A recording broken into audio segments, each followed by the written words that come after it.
हमारे political party के जो मैनिफेस्टो होते हैं वो जनता को एक ड्रीम दिखाते हैं कि हम ये करने वाले हैं। अभी तो बिहार में 10,000 दिया है। अभी बीजेपी पे बिहार की जनता का बहुत बड़ा उधार है। विपक्ष कभी ड्रामा नहीं करता। विपक्ष ड्रामा करने वालों को रोकता है कि आपने जो मैनिफेस्टो में जो बातें कही हैं उन बातों को पूरा करिए। चुनाव में हारना जीतना ये लगा ही रहता है। कल हम अयोध्या हारे थे, इस बार अयोध्या जीत गए। जो बुनियादी सवाल है, लोगों की जान जा रही है, लोग भाग रहे हैं, एक दूसरे से पूछ रहे हैं। जो आपने बीएलओ बनाए हैं उनको कोई ट्रेनिंग नहीं दी आपने ट्रेनिंग के बिना आप बोर्ड बनवाना चाहते हैं। चुनाव आयोग की जिम्मेदारी बनती है कि सभी का वोट बनाएं।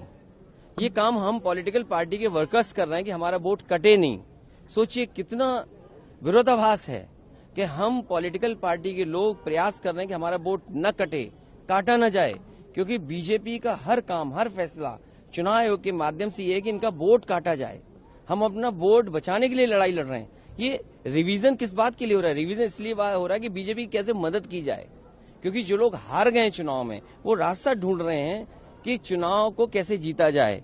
इनके पास रिसोर्सेज हैं और रिसोर्सेज इतनी हैं कि इन्होंने बड़ी बड़ी आईटी कंपनी हायर की हुई हैं। इनकी बड़ी आईटी कंपनी इनको मदद कर रहे हैं इनके वोट बनवाने में, इनके वोट किसके काटने, किस बूथ पे काटने। मैं आपसे फिर कहता हूं, बिहार की बात भूल जाइए, बिहार अलग चुनाव था।